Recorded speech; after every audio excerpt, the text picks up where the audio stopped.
I'm sorry, family. It just cut out on me. But you got David, and he is a master person that plays an instrument. I think it's like a string instrument, like almost like a harp. That's what he plays, and he plays it really good. And when God sends Saul these tormenting spirits, David would play the music for him. But even though those other times it would calm Saul down, because you got to imagine he going to rage when God send him down them spirits. He start going crazy, family. So poor David be up in there and playing the instrument, and Saul would pick up like a javelin and throw it to David to try to kill him. So that was Saul trying to kill poor David two different times, family, when he was a child. Now, poor David, even though Saul tried to kill him one time, nah, that's not good enough. David, he's too loyal. You know what I'm saying? He's too loyal. Then Saul tried to kill him another time. No, no, no, David's too loyal. That's already two times that Saul tried to kill David. Okay, let's keep it going, family. So let's go back. Mentally ill tried to kill poor David twice. No, we said that. Okay, nah, that's what we forgot to mention. Okay, now Sal's son is David's best friend. His best friend in the whole wide world. It's like some friendships are anointed, and the difference between people men nowadays the old days is that they had so much love for themselves as brothers that they would make an oath with each other and they would never break that oath. And as you look at people nowadays, you don't really see that many people that will make an oath with you like that and keep their oath to the day that they die, and that oath be something that they stand on for the rest of their life as a real friendship, a bond. So yeah, you don't see nothing like that nowadays. But David and Jonathan, they had this relationship. They really did. They was like, even though no, they still like brothers. They're like blood brothers over here. Okay, let's keep it going.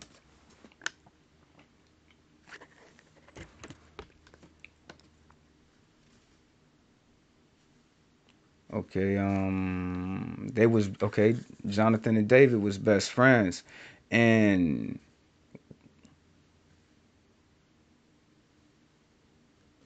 he was loyal to David. He was he was loyal to him as David was loyal to Saul, even with David knowing that Saul despised him for the works of his hands, and Saul made David commander of thousands, cause whatever David did, God blessed the, this, and it made Saul even more fearful of David, but that did not take away the lust to try and kill poor David. Okay, let's stop right there. Now, like I said, like I told y'all several times before, that God, he gonna bless the labor, whatever your labor is. So God bless David's labor. And God, when God blesses you, you know what I'm saying? Other people see it. It's great. It's great things that he blesses us with. And other people see it. And anything that we do, he gonna bless it. And that's what he did to David. And that made Saul get scared. It really did. But even though Saul was scared, and even though Saul seen that David had God in his life, that still didn't want to take away the hatred that Saul had for David and make Saul not want to kill David. Still didn't take it away. Still didn't. And he seen the hand of God moving, blessing anything that David did. So he hated on him, family, and he only made him, even though he could have made him commanders of 10,000, like the baddest war general, and he'd be like a four-star general. He only made him like a lieutenant of like 1,000. But even though David commanded 1,000 men, I bet you they was the most baddest army of 1,000 of all of them. Okay, let's keep it going, family. Okay, David knew that Saul despised him for the works of his hands. And Saul made David commander of 1,000, cause whatever David did, God blessed this. And Saul even made him even more fearful of David, but that did not take away the lust to try and kill poor David, because he knew all of Israel and Judah loved David.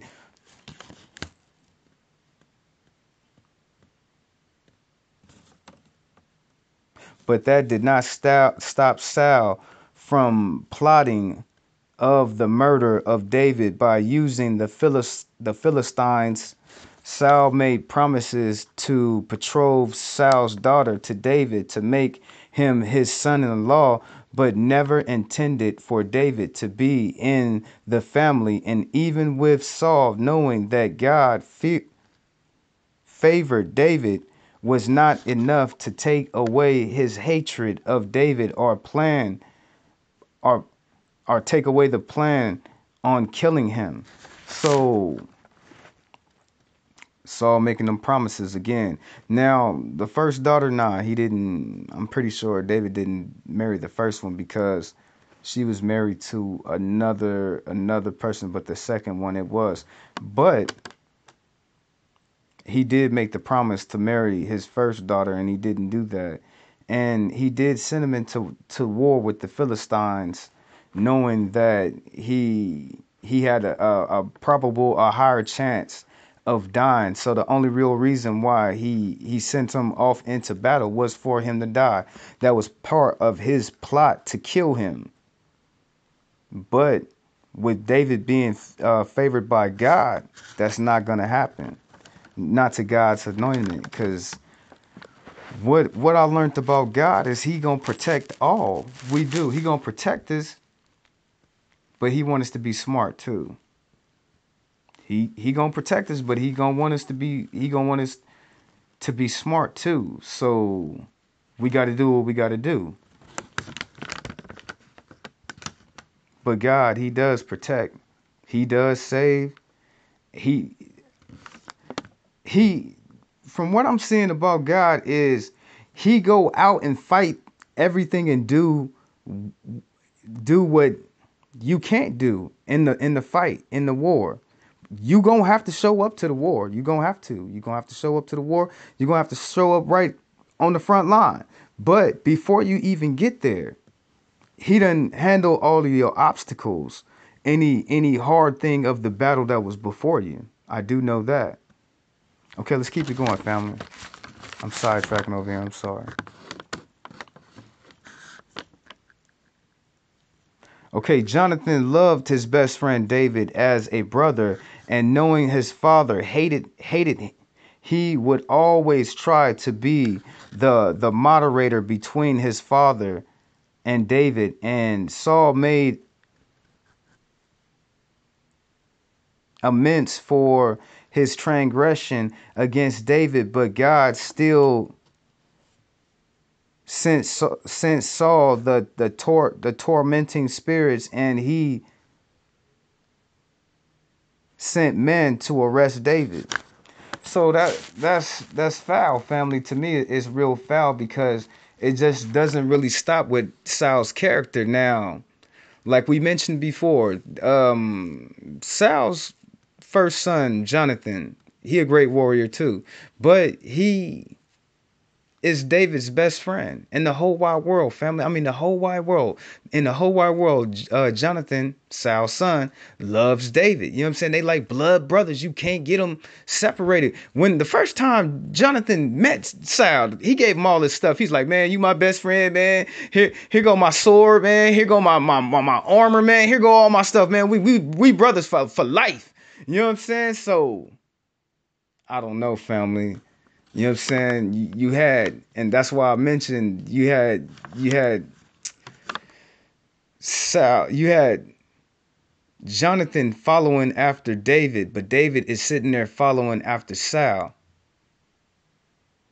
You understand that? It's loyal, because you got David. He's real loyal. He's real loyal to Saul, but the same thing that David is doing, his best friend is doing back to him. Same thing. Okay, let's keep it moving, family. Okay, now Jonathan loved his best friend David as a brother, and knowing his father hated, he would always try to be the mediator between the father David and Saul, and made amends for the transgressions against David. But God still sent Saul the tormenting spirit, and he sent men to arrest David. So he sent those men to arrest David. But if those men could probably had killed him, they probably would have killed him. I'm pretty sure. But he sent men to arrest David and bring him back. Now, why is Saul doing all of this to David? What did David do? It's really the spirit that God is sending down on Saul to make him act crazy, to give into his rage, to still want to kill David. Now, we didn't already mention what, like, maybe like 6 or 7 different times to where Saul actually tried to kill David.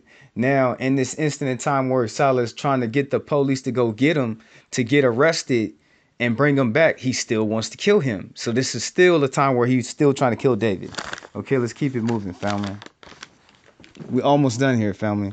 But I just wanted to really dig up into this, family, because we're still not done yet. I still want to just show you how I feel about different people in the Bible and explain them down to a T in any single lesson in the middle of it, but to show you the real character of exactly who they are, what they have done, and how God see them, what they did, what how God paid them back, every single detail of their full character, all of it.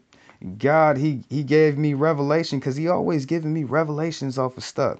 Especially that's what he said about to say on the show too. He said to say that if you do watch the shows, you will get revelations about all kind of different stuff.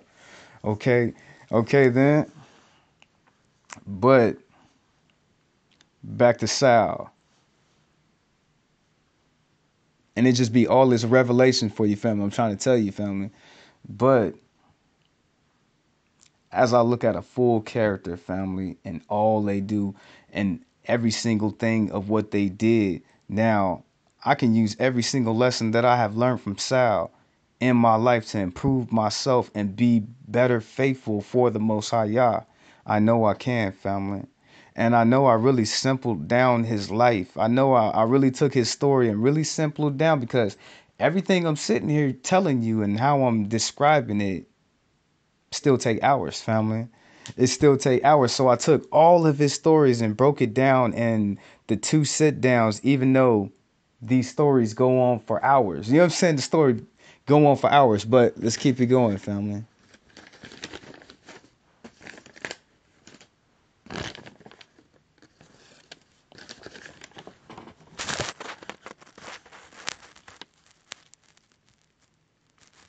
Jonathan and Saul's daughter let him know of the danger he was facing, because Saul also tried to kill Jonathan, his own very son, over David's sake. So Jonathan stayed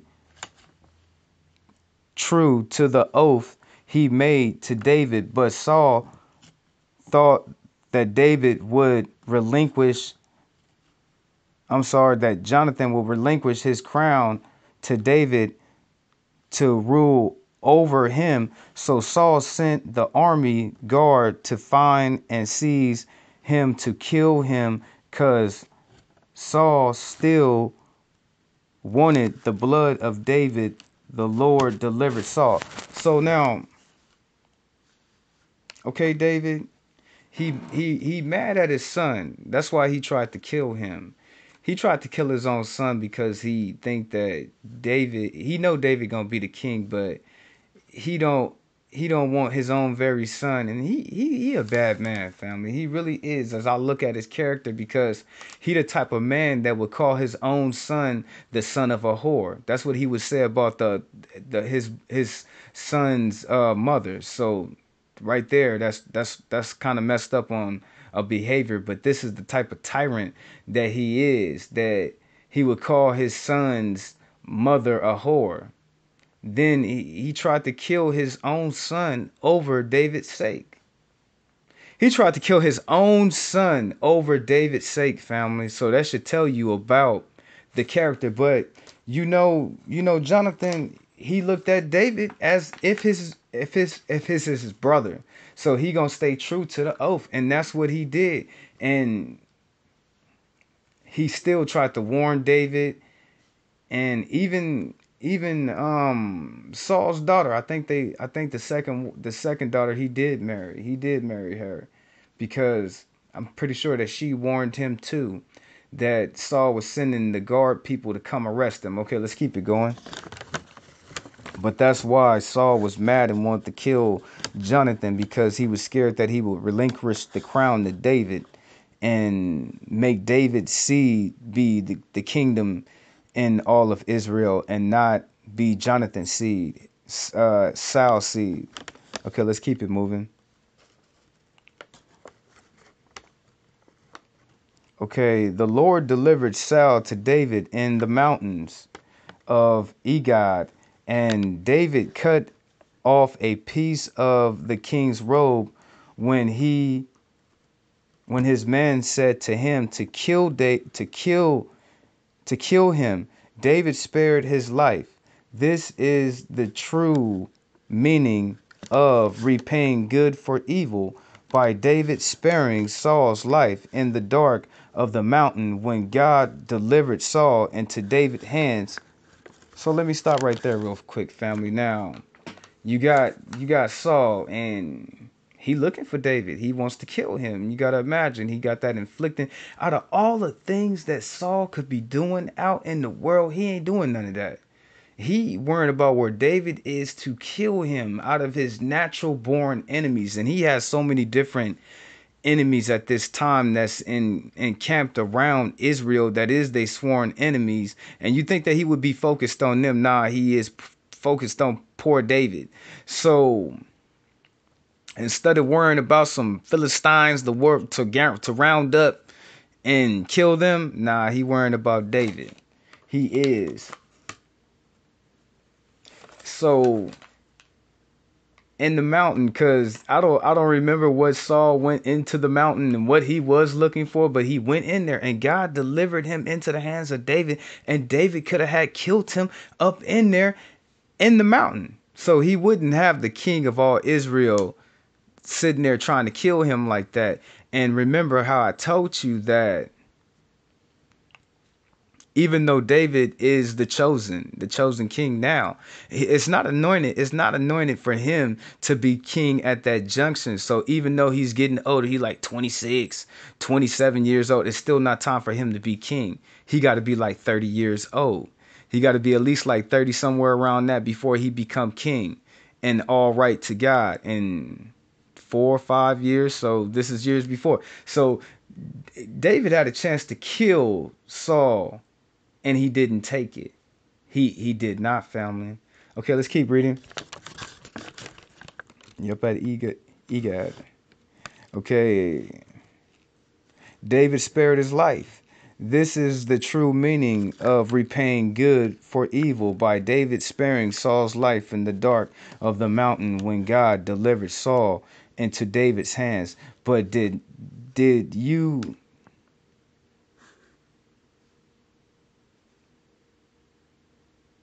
But do you think Saul stopped?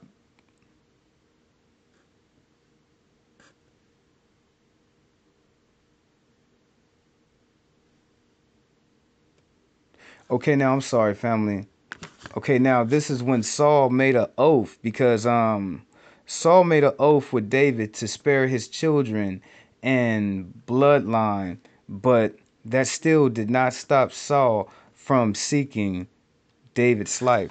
So, okay, now when David, when Saul came out of that mountain, David came running up behind him, and he called to him. He was all respectful, like he dropped all to his knees. He sitting there, he like, King, it's me that you seek. It's me. He ain't got his army with him. He ain't got all his men. It's just him by himself. Now you see, David spared his life, and he told the king. So the king Saul made an oath.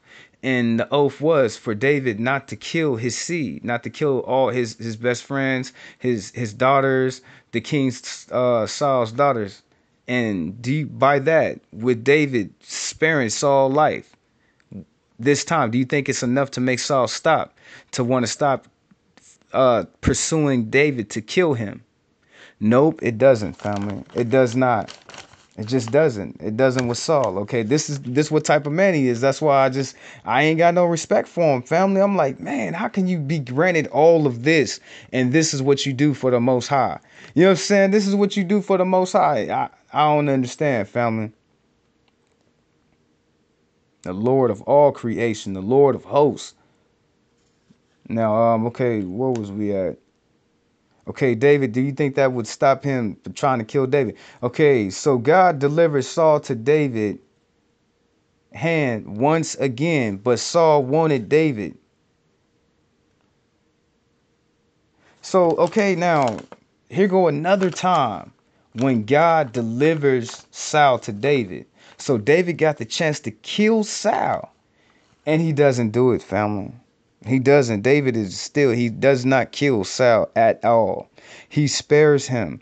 But now it's so bad to where David is looking at his life like, I'm just gonna keep on running out here. I can't go home. I can't go home to with my men. I can't go back to home and serve my God and honor my God and be with my people. I gotta hide my family members so Saul want to kill all David's family members. He can't go home. So he joins the side of the Philistines, family. He joins he turned turncoat against his own people. That's what David did. Don't nobody talk about that though.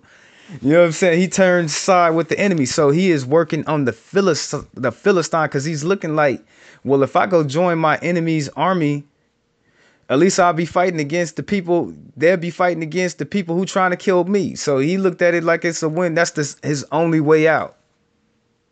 And that's what he did. He joined the Philistines. And these people looking at him crazy like, okay, we know he anointed by God, and they took him in. They took him and his, what was it, 600 men? They took him and his 600 men in, but they didn't trust David. They really didn't trust David. Okay, let's keep it going. We almost done here, family. I told you to make this real simple, real fast. Now, okay, so David joined the side of the Philistines to keep Saul away, and he waited. He wanted to live, so he and his men joined the Philistine army. God left Saul, and Saul found himself a conjurer. Okay, now at this point, Saul he can't cast no lots. God ain't messing with him. He used to have the power to where he had the spirit to where he could cast a lot. And by casting a lot, he don't need no lie detector test. He is a lie detector test because he gonna cast a lot, and that's like a gift that God gave Saul to be able to determine whatever the truth is, then to find the liar. So he ain't got that. He ain't got Samuel running with him in this life no more, and that was his intermediator to God. So he ain't got Samuel no more. God ain't with him. He can't cast no lots, and God ain't got no holy man in this life he could talk to like that. Don't get me wrong. Saul is the type of person, he was anointed so many different times, family, that and they would say, is Saul now, is he a prophet? Is he a prophet? Is he a prophet? Because he be prophesizing, because God's spirit come on him so tough and so thick that he be prophesizing all day, family. So yeah. And as you look at Saul, and people would say to him, so is he a prophet now? But then you got to imagine that God chooses anybody that he wants to choose. So Saul, he doesn't have He don't have nobody messing with him like that. So he got to do something. He got to go mess with them people with the Ouija boards. He got to go. He got to go find him a tarot card reader. He got to go find Miss Cleo. He got to go. He got to go find the Jamaican lady with the tarot cards, Miss Cleo, and messing with that dark world and that dark power, and messing with the people who can actually do it. That stuff works, family. It really does, because it depends on who you gonna give your power to. And at this point right now, God ain't messing with Saul. So Saul, he really needs some help. He really needs some help, because he know that the Most High Yah at this time in his life is not really messing with him like that at all, not even a little bit. So he went down to find him somebody who would do a tarot card reader. Okay, let's keep going. And I know I'm going to miss a couple of them, but any questions can be answered. They can. Okay, now the Philistine. Okay, David joined the Philistine army.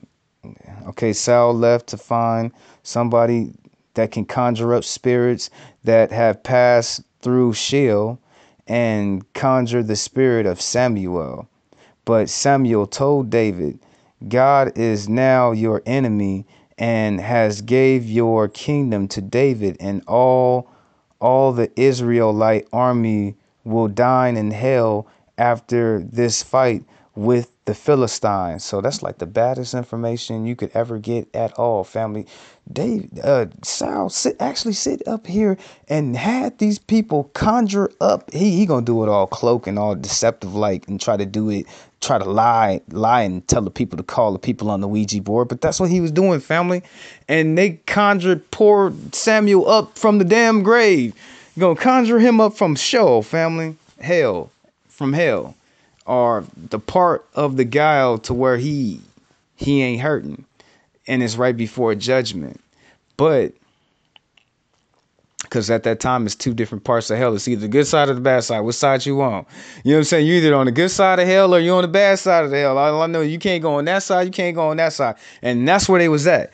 And actually conjured up poor old Samuel out of hell. And Samuel told Samuel told Saul, ain't what can you do? You have made God your enemy. God is now your enemy. And your whole army is going to be down here tonight. You're going to be down here tonight with me. I'm telling you. You're going to be down here tonight with me tonight. And David is the new ruler, the ruler of Israel. The Philistines going to kill all of y'all. Okay, let's keep it moving, family. So that's like the baddest information he can ever get Saul. But that's what Saul get for messing around and turning his back on God. Because if Saul would have been respectful to God, God would have always stayed on his side. I'm learning in my life, as long as I stay on the side of God, he gonna stay with me, family. He is.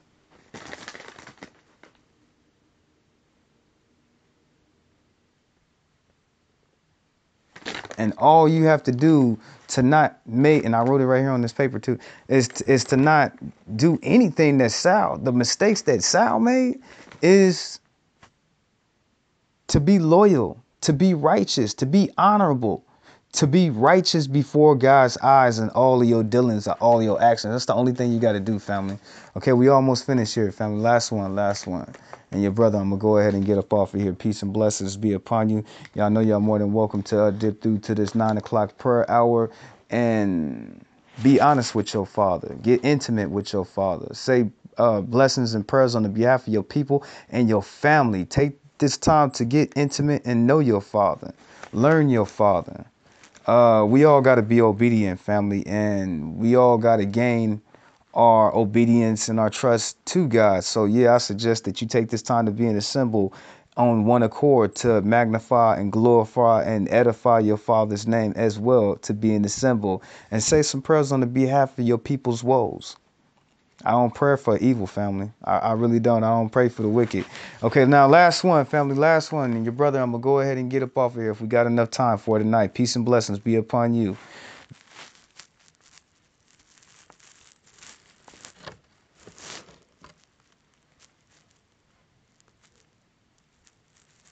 Okay, now King Agar would not let David and his troops fight against Saul and his armies, because of the fear that David would turn against them and battle,